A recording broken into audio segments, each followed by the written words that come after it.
अल्हम्दुलिल्लाहिल्लज़ी मन्ना अलैना बिनिअमतिल ईमान वस्सलातु वस्सलाम अला साहिबिल मन्नि वल इहसान मुहम्मदिन व अला आलिहि व अस्हाबिहि अजमाइन।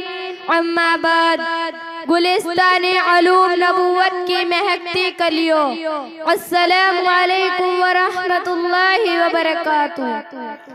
आज की इस बहुत ही खूबसूरत मजलिस में मेरी तकरीर का उन्वान है जिक्रुल्लाह।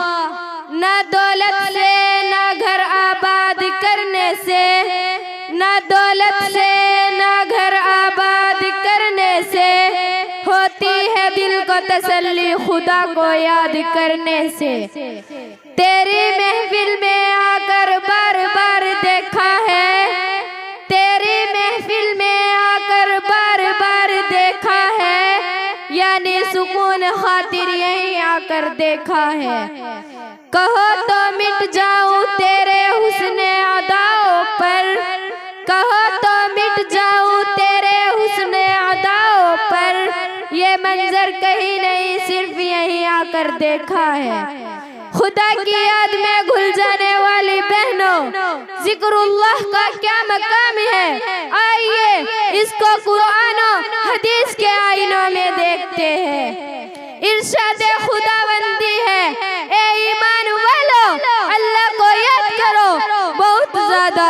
इरशाद नबवी सल्लल्लाहु अलैहि वसल्लम है, अल्लाह को याद करो अपने मकसद में कामयाब हो जाओगे। कायनात का जर्रा जर्रा अल्लाह को याद करता है।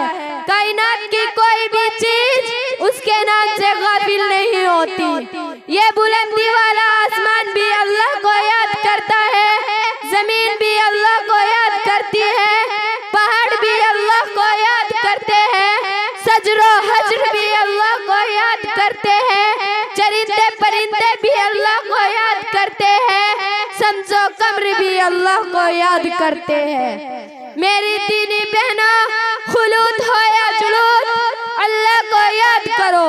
उठते बैठते अल्लाह को याद करो, क्योंकि जिक्र से दिल रोशन होता है, जिक्र से दिमाग को ताकत मिलती है, जिक्र से दिल को सुकून मिलता है, जिक्र से दिमाग के बंद पर्दे खुलते हैं, जिक्र से चेहरे पर नूर आता है, जिक्र से फिजाएं पुरनूर होती है, जिक्र से जमीन पर बाहर आ जाते हैं। मेरे दीनी बहनों, वाखिर दाना अल्हम्दुलिल्लाहि रब्बिल आलमीन।